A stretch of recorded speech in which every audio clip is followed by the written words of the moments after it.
नमस्कार, स्वागत है आप सभी का। मैं हूं आपके साथ कुमार कुणाल धीरज। आप देख रहे हैं मुद्दा। आज मुद्दा में बात करेंगे उत्तर प्रदेश में छिड़े ओबीसी वोटों के जंग की। जहां उत्तर प्रदेश में 2027 में विधानसभा चुनाव होने वाले हैं और इसी के मद्देनजर ओबीसी राजनीति गर्मा गई है। कांग्रेस, बीजेपी और Samajwadi party OBC vote bank को अपने पाले में करने के लिए एड़ी चोटी का जोर लगा रही है। उत्तर प्रदेश में ओबीसी वोट बैंक का महत्व बहुत अधिक है। इस वर्ग के वोटों को अपने पाले में करने के लिए सभी पार्टियां जोर शोर से जुड़ी हुई हैं। कांग्रेस ने ओबीसी वोट बैंक को अपने पाले में करने के लिए पीडीए यानी समाजवादी पार्टी के ही फॉर्मूले को अपनाया है। इसी फॉर्मूले के तहत कांग्रेस ओबीसी, दलित और अल्पसंख्यक वर्गों के हितों की रक्षा करने का वादा कर रही है। बीजेपी ने भी ओबीसी वोट बैंक को अपने पाले में करने के लिए कई कदम उठाए हैं। पार्टी ने ओबीसी वर्ग के नेताओं को महत्वपूर्ण पदों पर नियुक्त किया है और उनकी मांगों को पूरा करने का प्रयास किया है। सपा ने भी ओबीसी वोट बैंक को अपने पाले में करने के लिए कई कदम उठाए हैं। पार्टी ने ओबीसी वर्ग के हितों की रक्षा करने का वादा किया है और उनकी मांगों को पूरा करने का प्रयास किया है। उत्तर प्रदेश में आगामी विधानसभा चुनावों में ओबीसी वोट बैंक का महत्व बहुत अधिक होगा। सभी पार्टियों को अपने वादों और कार्यों के आधार पर ओबीसी वोट बैंक को अपने पाले में करना होगा। यह देखना दिलचस्प होगा कि कौन सी पार्टी ओबीसी वोट बैंक को अपने पाले में करने में सफल होती है। ओबीसी वोट बैंक के लिए जंग छिड़ चुकी है और ऊंट किस करवट बैठेगा यह तो वक्त तय करेगा, लेकिन तैयारी हर पार्टी अपने लिहाज से करती हुई नजर आ रही है। कांग्रेस भी अपने खोए हुए जनाधार को वापस पाने की कोशिश कर रही है, क्योंकि आमतौर पर उसे अभी एक शैडो इफेक्ट में ही देखा जाता है समाजवादी पार्टी के, खासकर उत्तर प्रदेश की राजनीति में तो कम से कम। लेकिन कांग्रेस भी अब यह कोशिश में जुटी है कि उसे समाजवादी पार्टी के ऊपर निर्भर ना रहना पड़े, इसीलिए प्रयासरत है। समाजवादी पार्टी को अपना कुनबा रिटेन करने की चुनौती है, क्योंकि पीडीए फॉर्मूला उनका है, लेकिन इसी पीडीए पर तमाम पार्टीज की नज़र भी है। भारतीय जनता पार्टी भी कड़ी टक्कर दे रही है और इसीलिए यह सवाल बन रहा है, कहीं बीजेपी के इस चाल में अखिलेश यादव अभिमन्यु बन जाएंगे क्या? यह भी अपने आप में बड़ा सवाल है। या अखिलेश यादव भी तैयार हैं और हर मोर्चे पर खड़े हैं कि इस बार तो कड़ी टक्कर देंगे ही। इसलिए बिना वक्त जाया करे इस पूरे मुद्दे पर अपनी चर्चा का आगाज करते हैं। हमारे साथ हमारे सभी खास मेहमान जुड़ चुके हैं। हमारे साथ भारतीय जनता पार्टी के तरफ से बतौर प्रवक्ता आलोक वत्स साहब जुड़ चुके हैं। समाजवादी पार्टी के तरफ से बतौर प्रवक्ता संत कुमार पासी साहब जुड़ चुके हैं। कांग्रेस पार्टी के तरफ से बतौर प्रवक्ता राज शर्मा जी जुड़ चुके हैं और हमारे साथ हमारे मैनेजिंग एडिटर एपीएन विनय राय जी भी जुड़ गए हैं। आप सभी खास मेहमान का स्वागत है। सबसे पहले शुरुआत वत्स साहब आपके साथ। नज़र तो आपकी है ही सर पीडीए पर, उसमें से ये माइनस कर दीजिए, लेकिन बाकियों पर तो नज़र है। शायद इसीलिए जिलाध्यक्षों की सूची में साफ तौर पर झलक भी रहा है। हालांकि सबके नाम को आपने अभी सार्वजनिक नहीं किया, 20 जिले अभी भी बचे हुए हैं। लेकिन क्या आपको लगता है कि आप कोर वोट बैंक जो समाजवादी पार्टी का है उसे अपने पाले में शिफ्ट करने में कामयाब रहेंगे? क्योंकि 2024 के आम चुनाव में तो ऐसा नहीं हो सका था। हाउ कॉन्फिडेंट आर यू वत्स साहब? कुणाल जी, वी आर वेरी कॉन्फिडेंट। ये लोग जातिगत मामले को तूल देकर राजनीति करने की कवायद बहुत पुश्तों से करते आ रहे हैं। हम डेवलपमेंट के आधार पर, राज्य को आगे बढ़ाने के आधार पर, आम आदमी का स्तर ऊपर उठाने के आधार पर और राष्ट्र को विश्व में तीसरी नंबर पर ले जाने की कवायद करके तब वोट मांग रहे हैं जी। और हमारी जितनी भी जन कल्याणकारी नीतियां हैं, मैं उनको गिनाना नहीं चाहता हूं क्योंकि इससे सब लोग अवगत हैं। वो समाज के हर तबके को भरपूर मिल रहा है। और यही कारण है कि हम चाहे राज्य का चुनाव हो चाहे सेंटर का चुनाव हो, हम दोबारा तिबारा जनता के द्वारा रिपीट किए जाते हैं और लोकतंत्र में जनता का फैसला सर्वोपरि होता है। वत्स साहब आमतौर पर आपकी पार्टी को सवर्णों के साथ भी देखा जाता है, लेकिन 31 मई को यदि मैं गलत नहीं हूं अहिल्याबाई होलकर जयंती को भी आपने खूब जोर शोर से मनाया। उसके बाद भिक्षुक दास जी के सभा के समय, उनके याद के समय में योगी आदित्यनाथ साहब ने हिंदू एकता की बात की। ये सब इशारा कर रहा है कि सवर्ण तो आपके पास है ही, जो आपके साथ वो ऐसे नहीं जुड़े हैं जैसे सवर्ण जुड़े हैं, उनको भी अपने पाले में ले ले तो एक अभेद किला बन जाएगा। यही रणनीति है ना सर आपकी? देखिए, राजनीति में है हाँ, तो जनता से तो अटैचमेंट चाहिए ही चाहिए। ठीक। जनता को तो सांस लेकर चलना ही पड़ेगा, वही सर्वोपरि है।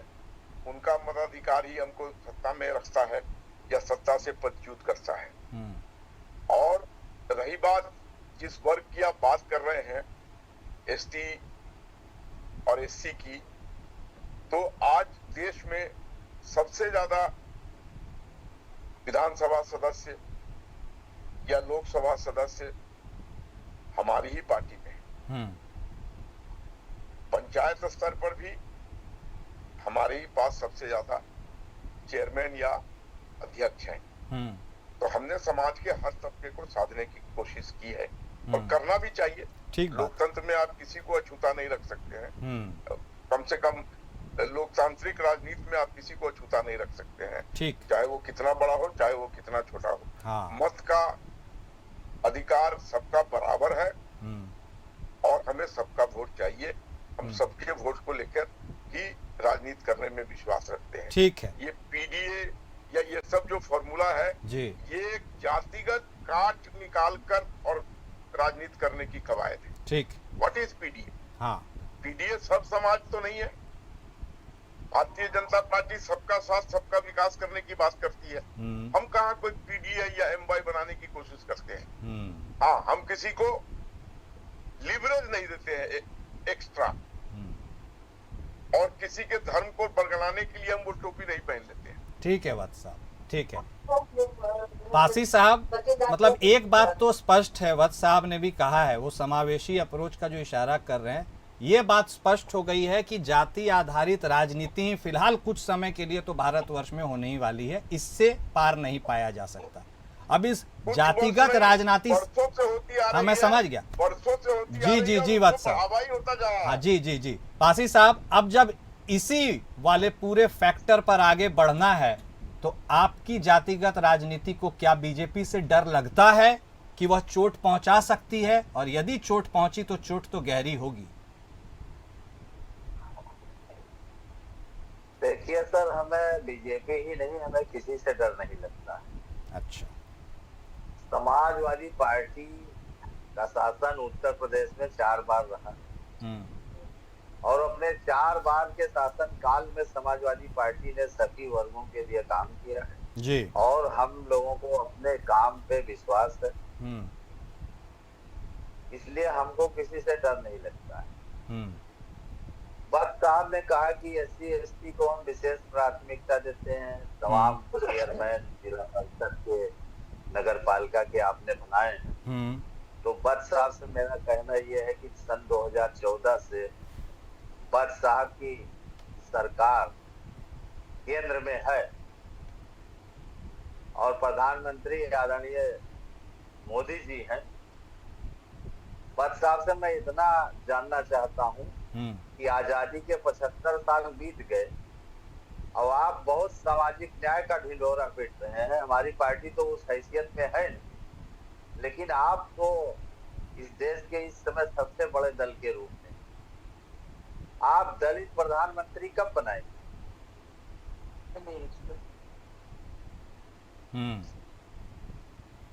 आप इस देश में दलित प्रधानमंत्री कब बनाएंगे? आजादी के 75 साल व्यतीत हो चुके हैं। अच्छा, हम जब हमारे बचपन में हमारे बचपन, सुन लीजिए फिर आप जवाब नहीं सुनिए, जब आप अपना अध्यक्ष किसी दूसरे जब बात अपने मेरी पार्टी पूरी हो का जाने अध्यक्ष दीजिए, तब आप दूसरे जवाब जाति के दीजिएगा। लोगों को बना देंगे और चीफ मिनिस्टर का दावेदार पब्लिकली घोषित कर देंगे कि हमारा अगला सपा का मुख्यमंत्री फलाना दलित होगा, उसी दिन हम भी प्रधानमंत्री की घोषणा कर देंगे। हमने राष्ट्रपति मेरी बनाए बात दलित, खत्म हो दलित जाने राष्ट्रपति दीजिए, बनाया। मेरी ठीक है, बात ठीक है खत्म हो वत्स साहब, जाने समझ दीजिए। समझ गए। आप आपका जवाब समझ में आ मेरी गया। बात पूरी बोलिए हो पासी जाने साहब जल्दी दीजिए, से। मेरी बात पूरी हो। हाँ, कंप्लीट कीजिए। देखिए, भारत एक जातियों का देश है।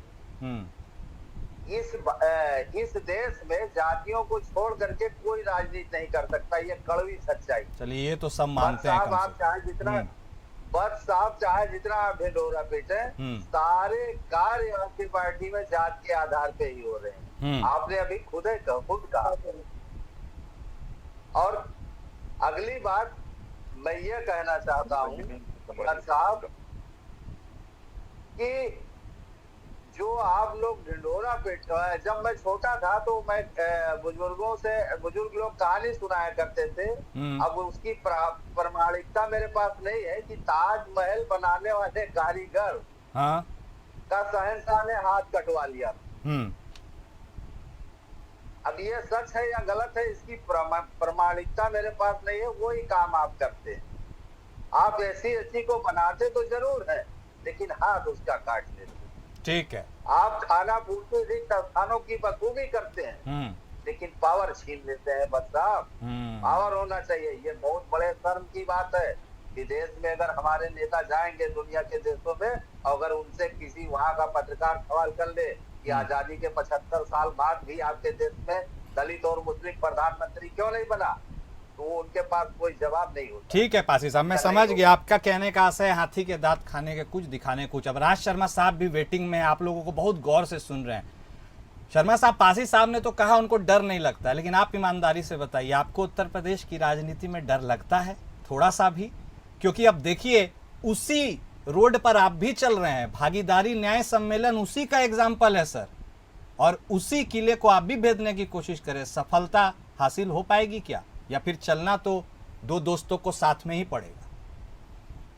देखो कुमार साहब, पहली बात तो मैं एक बात बता दूं, हमें किसी चीज का डर नहीं लगता। अच्छा। और हमने भी सत्ता में रहेंगे यूपी में, और देखिए समय समय का फेर होता है, और अभी हम ताकतवर थे, आज हम ताकतवर नहीं। लेकिन मैं एक चीज जानना चाह रहा हूँ, देखिए पब्लिक है, पब्लिक जिसको वोट दे देती है, जिसको आज भारतीय जनता पार्टी को उत्तर प्रदेश में दिया हुआ है, तो उत्तर प्रदेश में मैं मानूंगा भाई भारतीय जनता पार्टी को पसंद कर रहे हैं। लेकिन मैं एक चीज बस इतनी सी जानना चाहता हूँ, ये जातिवाद सबसे ज्यादा किसने शुरू करा? कांग्रेस के जमाने में जातिवाद नहीं चलता। आप यकीन बता दीजिए, मैं तो बचपन में नहीं समझता था कौन यादव, कौन एससी, कौन पिछड़ा, कौन ब्राह्मण, कौन ठाकुर। ये जब से गैर कांग्रेसी सरकारें आने लगी तो जातिवाद उभर के आने लगी। और अभी वत्स साहब बड़ी अच्छे लेक्चर दे रहे थे, जो लेक्चर सुनने में तो अच्छे लगते हैं, लेकिन उन्हें याद रख के लिखने में बड़ी कठिनाई होती है। ये कह रहे थे कि इनकी पार्टी को लोग काम पे वोट देते हैं। मैं दावे के संग कहता हूँ, ना इधर जाना है ना इधर जाना है, क्योंकि हम लोग प्रवक्ता लोग पता कहते हैं दाएं बाएं चले जाते हैं, डिबेट इधर उधर हो जाती है। मुझे सिर्फ 5 काम यूपी में, 5 काम, 5 में 3 मैं गिना रहा, क्या करे? शिक्षा में सुधार आया, स्वास्थ्य सुविधाओं में सुधार आया, उत्तर प्रदेश के 75 जिलों में कहीं पे पावर प्लांट लगा क्या? नारियों का जो सशक्तिकरण कहते हैं आप, महिला सशक्तिकरण, क्या महिलाओं की सुरक्षा पूर्ण रूप से सुरक्षित है? मैं उस सुरक्षा को नहीं कह रहा कि भाई ने बहन का मर्डर कर दिया, पति ने बीवी को मार दिया, मैं इसमें नहीं कहता। ये ऐसी चीजें अपराध कोई नहीं मना कर सकता। मेरे मन में क्या पड़ रहा है कुमार साहब, आप भी नहीं जान सकते, लेकिन ये तो जानने का है ना, स्वास्थ्य सुविधाओं में क्या फर्क पड़ा और शिक्षा में क्या फर्क पड़ा। एक पावर प्लांट मुझे तो गिना दो, एक पावर प्लांट बस, सिंगल। मैं 2-3 नहीं कह रहा हूँ, सारी काम की बात छोड़िए। और एक और बात कहता हूँ वत्स साहब, बड़ी बड़ी बातें नहीं की जाती। जाति का जातिवाद सबसे ज्यादा आपको जहां हिंदू मुस्लिम से फायदा मिलता है, वहां उत्तर प्रदेश में आप हिंदू मुस्लिम करते हो। हरियाणा चले जाते हो आप, तो वहां पे 36 बिरादरियों को, हिंदुओं को बांट देते हो। ये कौन कर रहा है साहब? और मैंने तो सुना नहीं, मैंने भी सावन भादो बहुत देखे वत्स साहब, सावन भादो बहुत देखे। मैंने पहली बार देखा कि मेरा प्रधानमंत्री कहता है, मेरे देश का अभिभावक कहता है मैं पिछड़ी जाति का, मेरे देश का उपराष्ट्रपति कहता है मैं जाट हूं। कि जब ऐसी सीट में बैठे लोग, अगर ऐसी सीट में बैठे लोग कुमार साहब अगर अपनी जाति बताएंगे तो मैं सोचता हूँ फिर मेरे जैसे साधारण इंसान का क्या होगा। और एक और बात कहना चाहता हूँ, देश में जितना जातिवाद होगा, देश की तरक्की करने की जो एक स्पीड है वो उतनी घट जाएगी। अब हम लोग जातिवाद में बंटने से देश कभी विश्व गुरु नहीं बन सकता।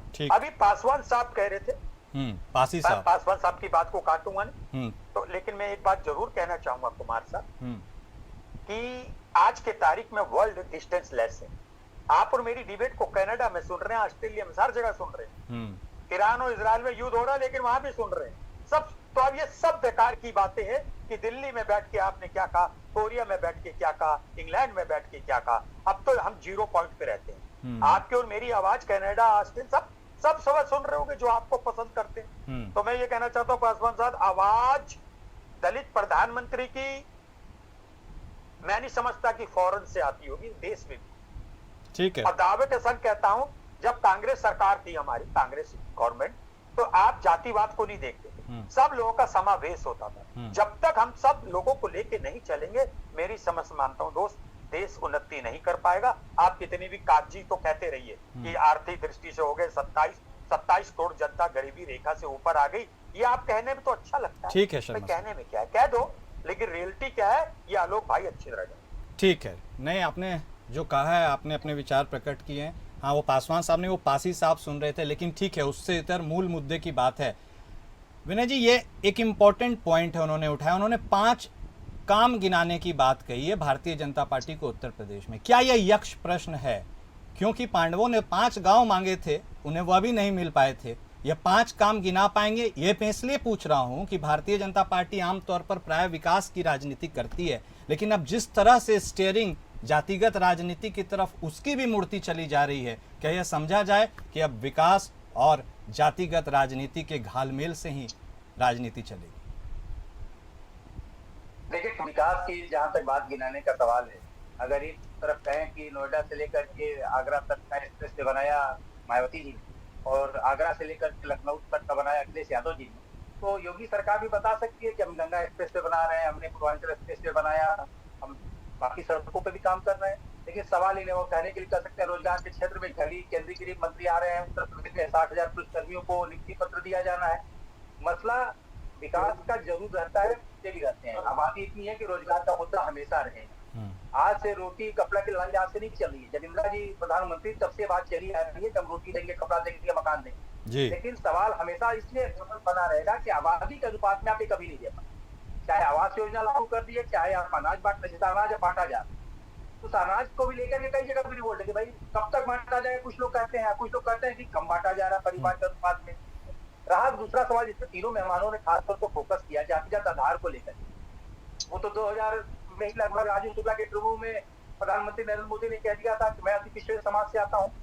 मसला वो भी नहीं है। आप देखिए, पार्टियां हमेशा जो सियासत करती है वो सोच समझ के करती है। आज की तारीख में केवल उत्तर प्रदेश से अगर देखेंगे, संतोष गंगवार, जनरल वीके सिंह, लक्ष्मण आचार्य, मनोज सिन्हा, इस शिव प्रताप शुक्ला, ये 5 गवर्नर और लेफ्टिनेंट गवर्नर बने बैठे हैं। कहीं न कहीं जातियों को एड्रेस करने का पूरा प्रयास किया गया है। दूसरी तरफ अगर बात आप करेंगे कि कौन किसको बनाता है, आपके जनाधार नहीं है तो कोई किसी कम्युनिटी के आदमी को प्रधानमंत्री तो नहीं बना सकता। कि लोकतंत्र है, अगर अखिलेश यादव को कोई वोट देगा तो अखिलेश यादव ही बनेंगे। अब सोनिया गांधी जी के नाम पे जब वोट मिला था उस समय जिस पर कंट्रोवर्सी हुई और सोनिया जी ने वो पद छोड़ दिया और मनमोहन सिंह जी प्रधानमंत्री हो गए। ठीक है, ये तो सबको पता है। लेकिन मसला सिर्फ इतना नहीं है। लेकिन जब मौका मिला अटल बिहारी वाजपेयी को, उन्होंने कलाम साहब को राष्ट्रपति बनाया। जब नरेंद्र मोदी सरकार को मौका मिला, उन्होंने पहली बार रामनाथ कोविंद साहब को, जो दलित समाज से आते हैं, दूसरे आदिवासी समाज से जो आती है द्रौपदी मुर्मू जी, उनको बनाया।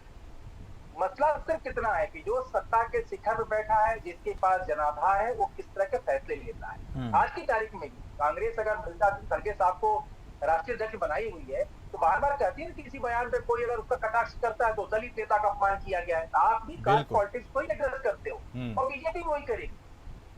आज की तारीख में जब भी ये बात होती है पीडीए को तोड़ने की, तो बार बार बीजेपी के लोग कहते हैं कि किस बात की पीडीए की बात करते हैं, हमारे तो प्रधानमंत्री तो सबसे अति पिछड़े समाज से आते हैं। क्योंकि उनको ही पता है कि अगर वोट की राजनीति करनी है तो वोट पाने के लिए आपको जनता को एड्रेस करना पड़ेगा।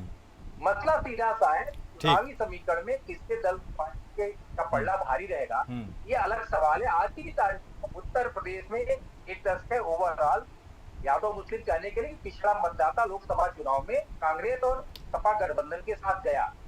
अब उसको तोड़ने की कोशिश बीजेपी बार बार कर रही है। लेकिन मैं इतना जरूर सुझाव दूंगा समाजवादी पार्टी के मित्रों को भी, एक तरफ मुलायम सिंह यादव, याद करियो कहा करते थे कि जब वो राष्ट्र लोक दल के जिलाध्यक्ष थे मुलायम सिंह यादव, उनके प्रदेश अध्यक्ष थे रामफल दास।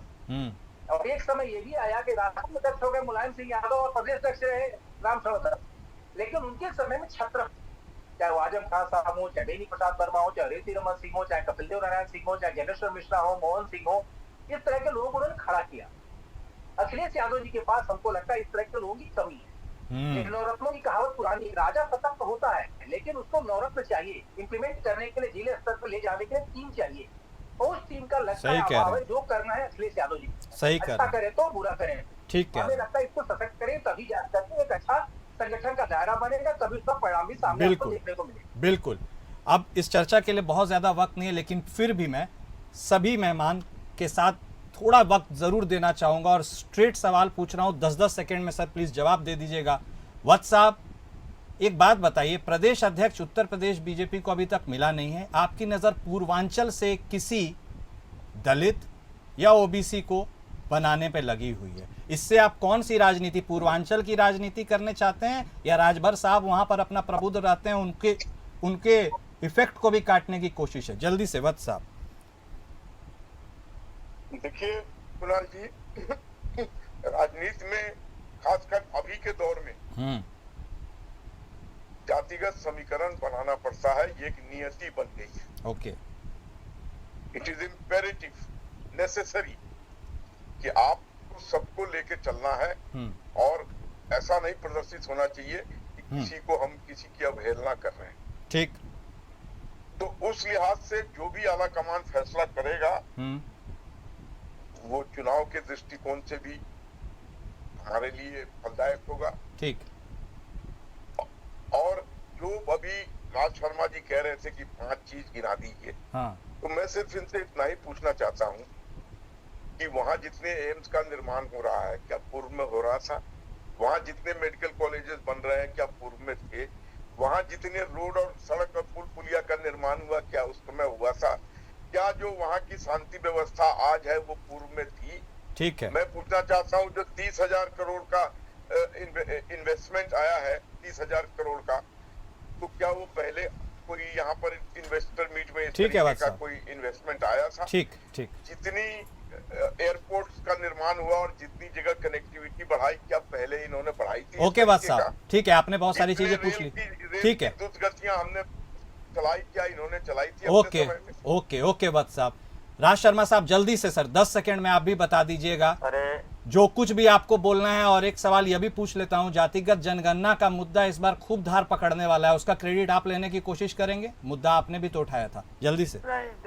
देखिए सबसे पहले आपके दूसरे सवाल का जवाब दे दूं। हाँ जल्दी। डू द रोमांस, जैसे दुनिया कर रही होती है आपको उसी बेस में चलना होता है। ठीक है। सारे लोग आज जातिगत जो ये रणनीतियां हैं ये हावी होने लगी, तो मैं नहीं समझता इससे पार कोई जा पाएगा। और मैं वत्स साहब को एक बात कह देता हूं कि वत्स साहब, दुनिया में सिर्फ एक ही बात सही है, अगर आपकी सरकार न होती तो शायद 2025 भी ना आता, नहीं आता। ये 2025 नहीं आता साहब, 2024 नहीं आता साहब। आप एम्स गिना रहे हैं, मैं फिर एक कह रहा हूं, मेरे बाकी 7 सेकंड आपके, एक मुझे डिस्ट्रिक्ट हॉस्पिटल बताइए 75 जिलों में जहां आपके डॉक्टर पूरे हैं। गुलामी कर जाऊंगा या आप मेरी कर जाना। एक सीने पे हाथ रख के कहना, एक डिस्ट्रिक्ट हॉस्पिटल जिसे लोहिया अस्पताल कहते हैं, भाई अगर एक में भी डॉक्टर पूरे हों तो इनकी गुलामी कर जाऊंगा। बताओ, जाओ इन्हें दे दीजिए 10 सेकंड। ठीक बताओ, है। एक ही गिनाना बस। चैलेंज वर्सेस चैलेंज है, ठीक है, आ रहे हैं बस साहब, बाकी 2 लोग भी है, आप जरूर गिना दीजिएगा। पासी साहब जल्दी से अब आप बता दीजिए आपकी रणनीति क्या होने वाली है, सब कुछ आप देख समझ रही हैं, जल्दी से 10 सेकंड। देखिए सर, मैं सबसे पहले तो राय साहब की एक बात का मैं जवाब देना चाहता हूँ। राय साहब ने कहा कि जो जिसके पास बहुमत होगा प्रधानमंत्री वही बना सकता है। ये बात सारे लोग जानते हैं, मैं भी जानता हूँ कि लोकसभा में जिसकी बहुमत होगी उसी की सरकार बनेगी और उसी का प्रधानमंत्री होगा। लेकिन जब कोई दल, राजनीतिक दल ढिंढोरा पीटेगा कि मैंने SC ST के लिए ये किया वो किया, तो तो जो सवाल मैंने किया ये सवाल होंगे, ठीक। मैं नहीं करूंगा तो कोई और करेगा। दूसरी बात, हमारे पार्टी की रणनीति स्टैंड बिल्कुल साफ है। हम पीडीए फार्मूला को ही लेकर चलेंगे, आर हो या पार हो, हम पीडीए को ही लेकर चलेंगे। समाजवादी पार्टी पीडीए को ही लेकर चलेगी, चाहे आर की लड़ाई हो चाहे पार की लड़ाई हो, यही हमारा फार्मूला है। ठीक है विनय जी, जल्दी से ठीक है पास साहब। विनय जी, जल्दी से एक रिएक्शन आपका भी इस पूरे उत्तर प्रदेश आगामी विधानसभा चुनाव को लेकर, किसकी तैयारी में कितना जोर समझ आ रहा है ताकि कौन फिर से उस हॉट सीट पर बैठ सके, क्या लग रहा है? देखिए, आमने सामने की लड़ाई होगी विधानसभा की। सीधे तौर पर जो कांग्रेस और सपा का गठबंधन होगा और दूसरी बीजेपी, उसी के बीच में लड़ाई होनी है, इसमें कोई दुविधा नहीं है। और हमको लगा इसीलिए जो प्रदेश अध्यक्ष अभी भारतीय जनता पार्टी की तरफ से आने वाला है, उसमें भी कई नामों की चर्चा चल रही है कि अगर पिछड़े से लाना है तो विद्यासागर सोनकर का नाम है, बीएल वर्मा जो पूर्व मंत्री अभी वर्तमान मंत्री है भारत सरकार, उनका नाम चल रहा है, ब्राह्मणों में हरीश द्विवेदी का नाम चल रहा है, ठाकुरों में महेंद्र सिंह जी का भी नाम चल रहा है जो इस समय मध्य प्रदेश के प्रभारी हैं। तो भारतीय जनता पार्टी हर चीज का मूल्यांकन कर रही है कि कास्ट को एड्रेस करते हुए एक असरदार प्रदेश अध्यक्ष कौन आए, उस पर उनका भी मंथन चल रहा है। लेकिन इतना तय है कि जो आमने सामने की लड़ाई वो सीधे तौर पर सपा प्रमुख गठबंधन कांग्रेस के साथ और दूसरी भारतीय जनता पार्टी के बीच में ही होना है।